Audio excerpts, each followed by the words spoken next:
Welcome back to the deep dive. Today we are cracking open a text that smells, metaphorically of course, of ozone, cheap wine, and old dried blood. That's a pretty good description, actually. We are stepping into a world that feels incredibly grounded, gritty and real, and yet at the same time, it's utterly fantastic.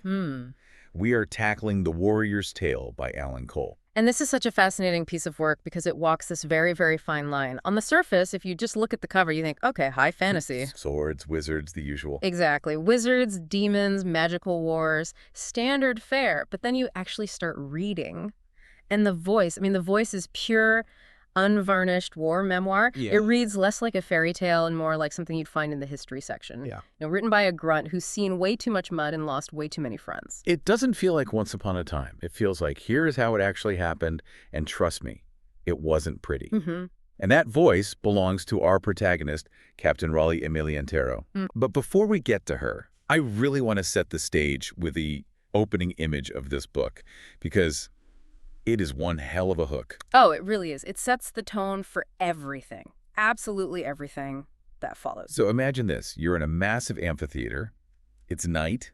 The air is warm. The place is it's absolutely packed with citizens. And this isn't a grim military gathering. Yeah. It's almost a festival atmosphere. You've got market witches in the stands selling good luck charms. People are buying up supplies because there are rumors of war. People are laughing, talking. It's a city living its life.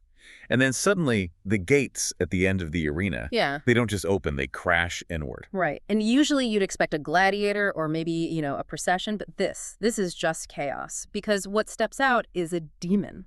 And the book is so specific. It describes this thing as a massive, three-eyed monstrosity, part dog, part ape. Just this hulking, terrifying thing. And the reaction from the people in charge is what's so telling. It gets me every time.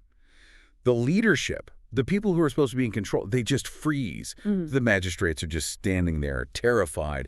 The evocators, who are the city's powerful wizards, they're just staring. Useless, completely paralyzed. Panic sweeps the stands.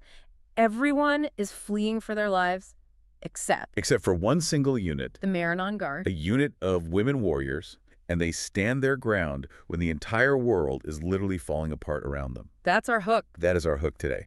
So we are going to explore the journey of this unit, the Maranon Guard. We're going to track them from being social pariah, literally laughed at by their own generals, to becoming the saviors of a city. It's an incredible arc. We're going to dissect the brutal realities of siege warfare, the mechanics of this world's high-stakes magic, and eventually this desperate naval chase into uncharted volcanic seas. And to really understand why that moment in the amphitheater matters so much, you have to get the geopolitical landscape. It's a classic tale of two cities. On one side, you've got Orissa. This is Raleigh's home. So paint us a picture. What's Orissa like? Orissa is a merchant city. It's a river culture. Think of it as a place of dreamers, lovers of art, people who really appreciate the finer things in life. So more like Venice or Florence than, say, Sparta. Exactly. It's dominated by these old, wealthy merchant families and their incredibly complex, often cutthroat politics.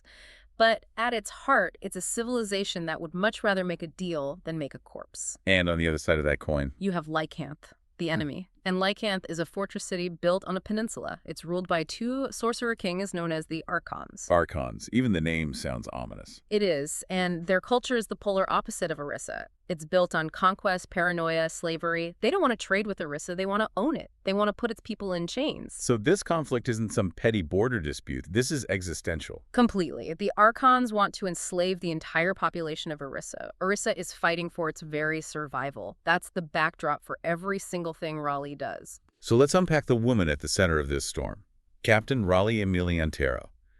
And if you're expecting a shining, noble paladin who wakes up with a prayer on her lips and sunlight glinting off her armor, you're going to be very surprised. Very, very surprised. When we first meet Raleigh, she isn't polishing her sword or meditating on the nature of justice. No. She's waking up with a blazing, skull-splitting hangover. I loved that detail. It instantly makes her real. It does. She's in the bachelor quarters, not even her own place. She's fleeing a lover's quarrel.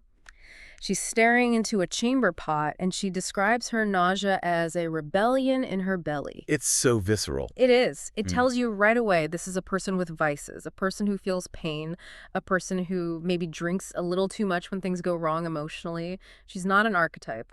She's a person. And she's cynical. I mean, she says right at the start something like, I am of practical mind and trust common sense over a wizard's blatherings. That fatalism is so key to her character. She believes the hard truth is always better than a pretty myth. And what's interesting is that she comes from a very wealthy family, the Anteros. Her brother is Emilieantero, right? The famous explorer. The one and only. So she could have had a life of luxury. She could have been a merchant princess running the family business. But she chose the soldier's life. She chose the barracks. But there's this undercurrent of tension there, isn't there? Because for all her talk about hating magic and wizards, there's something going on with her. There is.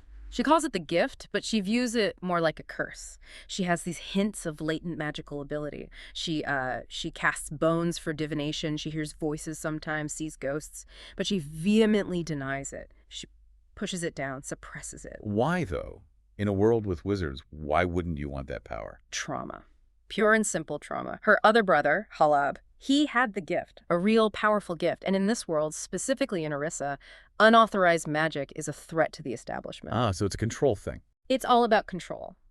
Halab was killed by the Evocators Guild because of his power. They saw him as a rival, as a danger. So for Raleigh, magic is not some cool superpower. She associates it with death, specifically her brother's death. So she prefers cold steel. Because steel is honest. Steel doesn't whisper promises in your ear. Steel doesn't get you executed by the guild for being too powerful. But she's not alone in this fight. Yeah. We have to talk about her lieutenants.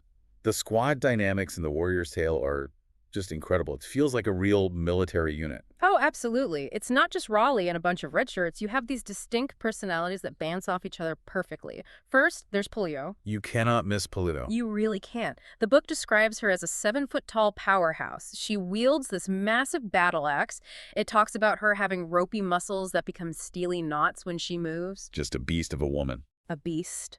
But what I love is that she isn't just a stoic brute, you know? She's incredibly emotional. She wears her heart on her sleeve. She's fiercely loyal to Raleigh, but she's also quick to anger, quick to cry. She's the muscle, but she's also the heart of the unit. And then you've got the total counterpoint to her in Corey. Corey, yes. Corey is small, wiry, cat-like.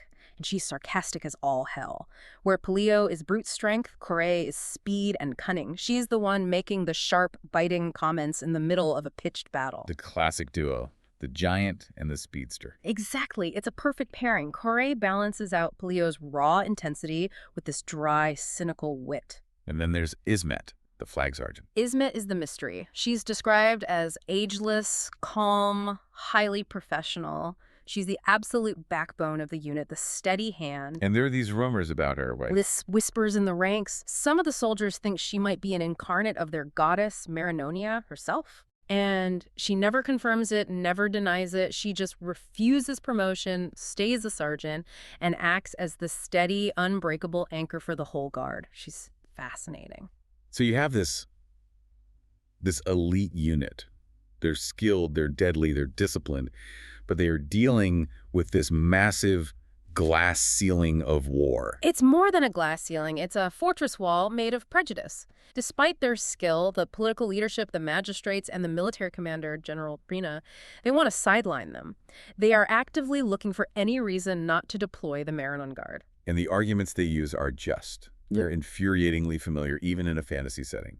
Oh, they check every single box of historical misogyny. It's a laundry list. They cite the gentle nature of women. They claim women lack reasoning power. Unbelievable. They argue that the women's moods are controlled by their monthlies. It's so demeaning. And Raleigh records all of this in her journals with this simmering, barely contained rage. But there's a darker argument they use too, isn't there? The whole protection argument. Right. And this is the most twisted part. They argue that if these women were captured, they would be raped. But they don't frame it as a concern for the women's trauma or well-being. Right.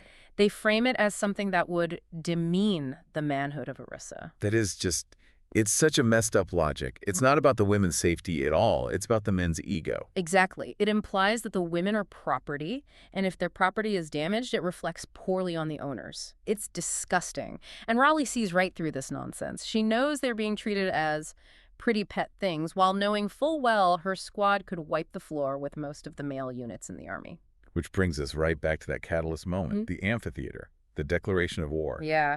The atmosphere is described so vividly. It's this mix of fear and commerce. You have the market witches selling their charms, people hoarding goods because they know war is coming. It's a city on the brink. And the Archons of Lycanth, they strike first. They don't send an army to the border. They send sorcery directly into the heart of the city. A massive cloud appears over the amphitheater, and you can hear chanting from it. Demon come, demon eat. Just terrifying. Yeah. Pure psychological warfare. And when that three-eyed, half-dog, half-ape monstrosity crashes through the gates, the leadership completely fails the test. The magistrates, the evocators, they are paralyzed by the sheer scale and horror of the magic. They've never seen anything like it. But Raleigh has. Or rather, she doesn't care what it is. She just sees a threat that needs to be neutralized. She leads a berserker charge. And we need to be clear about the cost here. This isn't some clean, heroic fight. The demon kills 10 of her guards almost instantly. 10 of them. Just like that. It's a massacre. But the guard doesn't break. They hold the line. And this battle scene is just so intense. Polio, the giant, she actually grapples with this demon physically. Muscle against muscle. It's an incredible testament to her raw strength. She literally grabs the beast, holds its head back, and exposes its throat. Leaving an opening for Raleigh. An opening for Raleigh. But she doesn't have her sword ready, so she improvises. She grabs a weapon from the wreckage around her. It's a prop, right, from a shattered statue. Exactly. A statue of their goddess, Maranon, was smashed in the chaos. Raleigh picks up a piece of the broken goddess, a stone spear, and jams it into the beast's throat, killing it. Wow. The symbolism there is just. It's incredibly heavy. The image of the goddess is broken, but the women, her followers, use the pieces to kill the monster themselves. Precisely. It's a rejection of waiting for a passive idol to save you, and an embrace of active, violent intervention. And in the aftermath of that, the entire narrative shifts. You can't really sideline the people who just saved the entire city leadership from being demon food. You can't. The Guard become instant heroes. Public opinion swings hard in their favor. Raleigh's brother, the famous Amalric, uses this political momentum to secure their right to march to war with the main army. So they finally get what they wanted. They get to go to war. But this is where the memoir aspect you mentioned really kicks in. The source material just loves contrasting the glamorous songs and stories of war with a grim reality. It's the classic disillusionment of the soldier. They march out of the city in these splendid ceremonial uniforms, plumes, polished breastplates, the whole works. They look like they've stepped off a tapestry. For about an hour. For about an hour, yeah. Raleigh writes that they're stripping them off almost immediately because they're hot, they chafe, they cause blisters. The reality of the march sets in. War isn't about parades. It's about spoiled supplies, dull, practical uniforms, dysentery, and the endless mind-numbing grind of putting one foot in front of the other for months on end. And the campaign itself it bogs down. It turns into this year-long stalemate. A total meat grinder. They get stuck at the Lycanthian wall. Then they breach it and get stuck fighting through the city streets. And finally, they push the enemy back to their last stronghold, the sea castle, and they get stuck there too. The description of the urban warfare is particularly brutal. Oh, it's horrifying. Raleigh calls them gore-soaked days, and she makes it clear they aren't just fighting soldiers in neat formations. They're fighting through tenements, kicking down doors. Civilians are fighting back with kitchen tools, with farming implements. So there's no clean line between combatant and non-combatant. None at all. Raleigh describes the horror of killing women and children who are caught in the panic and the chaos of close-quarters combat. It's not glorious, it's trauma. You can feel how much it weighs on her. And making it all 10 times worse is the leadership. Or lack thereof, General Jinnah. Ugh, Jinnah. He's the perfect archetype of the political general. He's handsome, he's from a wealthy family, he's arrogant, and he hates innovation. He wants to fight the last war, not this one. And it feels personal with him and Raleigh. It is deeply personal. He represents the old guard, the misogyny she's been fighting her whole career. He consistently sends the Maranon Guard on the most dangerous missions, the suicide missions, hoping they'll just be whittled down so he doesn't have to deal with them anymore. So he's actively trying to get them killed. He'd rather lose his best soldiers than admit a woman knows more about tactics than he does. He refuses to listen to any of Raleig's advice because she's a woman and because she's an Antero, and he's jealous of her family's fame. It's all ego. And then you have the naval support, Admiral Yi. The mercenary pirate. He's this flamboyant, ridiculous, character-waxed hair spikes, rainbow-colored boots. He looks like a clown, but he's incredibly dangerous. Not a guy you mess with. Definitely not. He sets up gibbets on the beach and hangs people who cross him just as a warning. But the biggest problem with him is that he's financially motivated. He's not loyal to Orissa, he's loyal to gold. And that becomes a huge issue later on. So we've got a stalemate. The army is stuck bleeding out in front of the Archon Sea Castle. It's a grinder. But then we hit the turning point. Yes. Raleigh is on another one of Jinna's suicide missions of diversion. She's literally climbing along this narrow, rocky shelf beneath the castle walls. And this is where Raleigh's practical soldier's eye saves them. She's not looking at the magic, she's looking at the logistics. And she spots a window. It's being used for hoisting supplies up into the castle. Okay. But when she looks at the rest of the wall, she realizes something is wrong. The blank stone wall is an illusion. The whole castle looks like this solid, impenetrable monolith, but it's actually a magical glamour masking arrow slits and windows and other openings. She sees through the magic because she's looking for the mundane, the mechanics of it all. Exactly. Or maybe her inherent distrust of magic, her gift, allows her to see the truth underneath. Paleo even tests it. She throws her battle axe at the wall and it sticks. It just sticks in the stone. To anyone else, it looks like the axe is just hanging in midair, stuck in nothingness, but it's actually resting on the window ledge, hidden by the illusion. It's proof. So Raleigh comes back with a plan. A stealth infiltration. A classic special ops mission. Climb the giant harbor chain that protects the sea castle's port, get to the wall, enter through that supply window, and open the main gates from the inside for the army. Simple, brilliant, and something Jinna would absolutely hate. He hates it. The confrontation in the command tent is pivotal.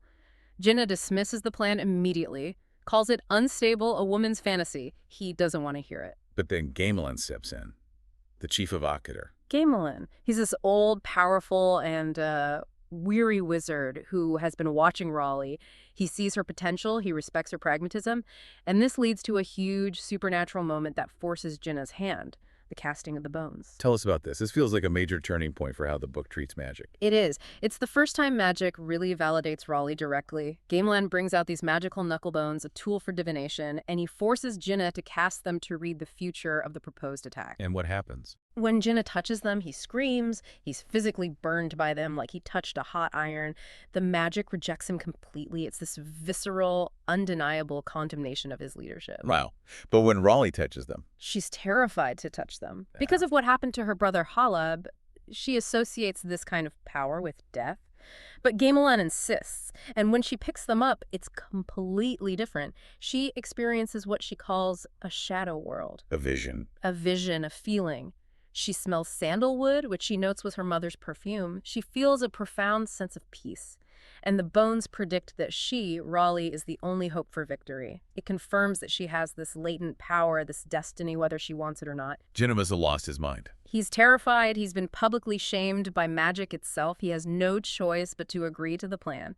So they launch the diversionary attack. And Raleigh uses the spell Gamelin gave her, the fake army spell. This is a brilliant tactical use of magic. It is. She takes dust made from the bones of fallen warriors, a powerful magical component. She casts a spell, and suddenly her 10 soldiers look like 1,000. A small hoisting device looks like a massive city-breaking battering ram. And it works, at least initially. The Lycanthian defenders panic, but then the Archon shows up. And this moment is purely to establish just how powerful the enemy is. One of the Archons appears as a giant, disembodied face in the clouds above the battlefield. Just a face in the clouds. He laughs at them, he mocks their illusion, and then he spits filth on them, literally raining down this foul, magical sludge. And with that act of pure contempt, he breaks the illusion. So it's a humiliating moment for Raleigh, but it was just a distraction anyway. It bought them the time they needed. While the Archon was showing off, Raleigh and her small team are making the climb. And that climb, I mean, just imagine it. You're climbing a slime-covered, barnacle-encrusted iron chain over a dark harbor at night. It's physically grueling. One slip and you fall into the water and drown in your own heavy armor. And then they have to get from the chain to the window. They use another small spell to stiffen a rope into a temporary bridge they can run across. And once they're inside the castle, we learn that Rali has a plan B. A secret plan that she hasn't told anyone but her most trusted people. That's right. Plan A is to fight their way to the gatehouse and open the gates for the main army. That's the official mission. But Plan B is assassination. Rali and Ismet, the mysterious sergeant, they leave the main group to go hunt the Archons directly. A decapitation strike. Exactly. Cut the head off the snake. They burst into the Archons' laboratory. And it's Rali and Ismet versus two of the most powerful sorcerer kings in the world. So how does that fight go? It's visceral. Yeah. It's magic versus brute force. One Archon attacks Rali, and he's overpowering her with magic, strangling her. She can't beat him with magic. She doesn't know how, so she goes completely primal. She fights dirty. She fights to win. She gouges his eyes out with her thumbs, and when he's reeling in agony, she takes his own sword and decapitates him. It's brutal. It has to be. And Ismet throws a dagger at the second Archon, but it just bounces off. He's protected by magical armor. So while Rali is finishing the first one, Ismet does something very strange, very deliberate. She runs to the body of the dead Archon and cuts his heart out. Just cuts his heart out in the middle of the fight. Cuts it out, wraps it in a cloth. This is a crucial detail for later. The second Archon realizes he's in serious danger and he flees. He sees his brother get butchered and he's out of there. He runs down a secret tunnel to the sea. He escapes on a ship with a traitor from Orissa named Nisu Simeon. But just to prove he's still dangerous, as he's escaping, he summons a giant cuttlefish to grab Rali from the tunnel mouth. A giant cuttlefish. You can't make this stuff up. Ismet saves her, chopping off the tentacle with her sword, but the enemy gets away. Lycanth falls, the city is taken, but the war isn't over. So, a massive victory. Rali is hailed as the hero of Lycanth, flowers thrown at her feet. But Jenna is not happy. Jenna is absolutely furious. A woman, a subordinate, and an Antero got all the glory. He can't stand it. So he frames a new mission as a great honor, but we, the readers, can see right through it. It's banishment. What's the mission? He orders Rali to take a fleet, chase a surviving Archon across the ocean, and kill him. The catch: she cannot return to Orissa until he is dead. He's sending her away to die. Essentially, yes. He assumes she'll be lost at sea or that the Archon will kill her. It's a way to get rid of his political rival permanently. But his plan backfires slightly because Gamelin, the chief of Akadir, announces he is joining the expedition. Why does he do that? He claims he's too old for politics and wants an adventure, but the real reason is that he knows the states. They found papers in the Archon's lab. They were days, maybe hours away from creating a doomsday weapon, a spell that could destroy Orissa from across the sea. And the surviving Archon took the plans with him. He took the plans. So the stakes just went from capture the fugitive to save the world from magical annihilation. And they have a way to track him. The heart. The heart that Ismet cut out. Gamelon performs a dark blood magic ritual. He shrinks the heart until it's the size of a fist, puts it in a black box, and pours some kind of green alchemical fluid over it. It becomes a supernatural compass. How does it work? When placed on a nautical chart, the heart vibrates and points toward its brother, the heart still beating in the chest of the living Archon. That is some seriously dark magic right there. It is, and it points west, straight out from the coast, into the unknown, off the edge of every known map. So this is where the story completely shifts gears. It goes from a gritty war memoir to a high-seas adventure. Totally. They have a fleet of 15 galleys-long, narrow, fast ships, and the crew is this volatile mix of Raleigh's disciplined guardswomen and Admiral Tali's pirates. And I can't imagine they get along very well. Not at all. The pirates are unruly, they have pierced nipples and noses, they're motivated only by loot. They don't give a damn about saving Orissa. Raleigh has to manage this floating powder keg of a crew while sailing into completely uncharted waters. As they sail west, they literally pass the edge of their known maps. There's a huge psychological weight to that, isn't there? There is. Raleigh has this amazing moment where she's looking at the blank part of the chart, and she feels what she calls a great yearning.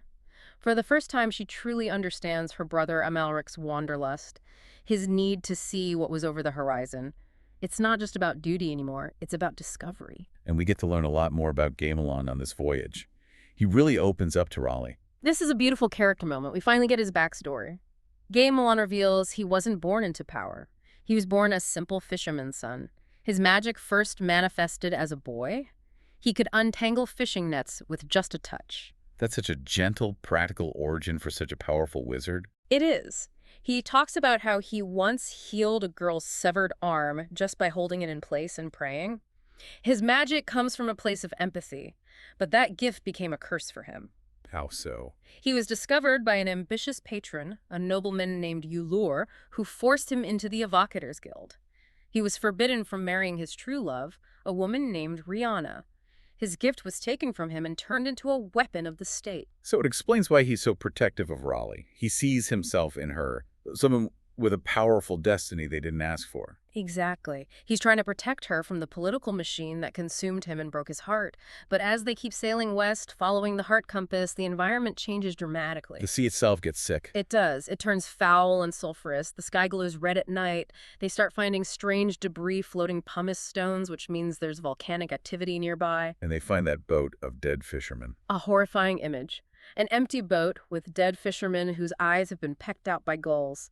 It's a clear signal that they are entering a place of death, a place not meant for humans. They're heading toward a cluster of active volcanoes rising straight from the sea. And that's where the heart compass finally stops moving. The Archon has stopped there. He's cornered. He's cornered. His fleet is waiting for them among the volcanoes. But the tension isn't just ahead of them. Raleigh's own fleet is about to break.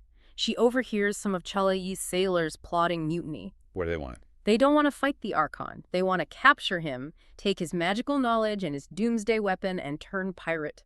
Forget Orissa, they want to become sea lords. So she's facing enemies in front of her and potential traitors behind her. And on top of all that, Gamelin warns her that the Archon is building a massive spell. A cyclone gathering strength, he calls it. The Archon knows Raleigh is coming for him, and the book makes it clear that he fears her, specifically. So Gamelin performs a blood ritual. He uses a golden sickle and the dead Archon's heart to create a shield around Raleigh's mind, to protect her from the Archon's psychic attacks. And that is where we leave them. Approaching the volcanic islands in the middle of a gale. The final battle is about to begin. It's the ultimate cliffhanger. You can almost feel the heat from the volcanoes and the spray of the sulfurous sea on your face. Okay, let's unpack the themes here for a minute, because this is so much more than just a sword and sorcery story. Absolutely. The biggest theme for me, the one that runs through the entire narrative, is duty versus glory. Explain that. Well, Raleigh does the work. She bleeds, she plans, she kills, she endures. General Jinnah sits in his tent and takes the credit, or at least he tries to. It's a powerful commentary on how often the actual grinding work of war is done by people who are marginalized or completely ignored by the history books. And the gender dynamics play into that so heavily, the glass ceiling of war you mentioned earlier. It's a constant struggle for her. Raleigh isn't just fighting the Archons of Lycanth, she's fighting her own society's suffocating view of what a woman can or should be. Every victory she achieves is essentially a rebuttal to those magistrates back in Orissa who said women were too gentle and unreasoning for war. There's also that constant interplay of magic versus steel. Yeah, and it's not a simple one is better than the other. Raleigh represents steel, pragmatism, physicality. Gamelin and the Archons represent magic. But notice that magic rarely solves the problem on its own. Right. Gamelin's spells are usually for support, like the illusion or stiffening the rope. Exactly. And the Archon's magic is terrifying, but it's ultimately beatable. It's Raleigh's stone spear, Palio's battle axe, and Ismet's quick thinking with the dagger that actually finished the jobs. It suggests that magic has its limits, that maybe human will or just a sharp piece of metal in the right place is stronger. Or that magic needs to be grounded in reality to be effective. Gamelin is a powerful wizard, but he never forgets that he was once a fisherman. He understands the physical world. The Archons seem to have lost that connection. They're just pure ego and abstract power, and that's their weakness. And finally, there's the theme of destiny. Raleigh spends the entire book denying her gift. She runs from it. But the narrative keeps pushing her toward it, whether she likes it or not. The casting of the bones is the definitive proof. She can deny it, she can call it a coincidence, she can blame it on a hangover, but the universe clearly has a plan for her. So the journey west isn't just a physical one. Not at all. It's a physical manifestation of her internal journey. Sailing into the unknown parts of the map is a metaphor for sailing into the unknown parts of herself, the parts she's been trying to ignore. So here's the question I want to leave our listeners with today. The Archon is cornered. He has the plans for a doomsday weapon. He has absolutely nothing left to lose. Raleigh is the hero of Lycanth, but at the end of the day, she's a soldier with a sword. What happens when that soldier faces a wizard who can boil the sea? It's the irresistible force meeting the immovable object, and I have a feeling the map is about to get a whole lot bigger before it's over. We will have to wait for the next deep dive to find out. Until then, keep exploring. Stay curious. Thanks for listening.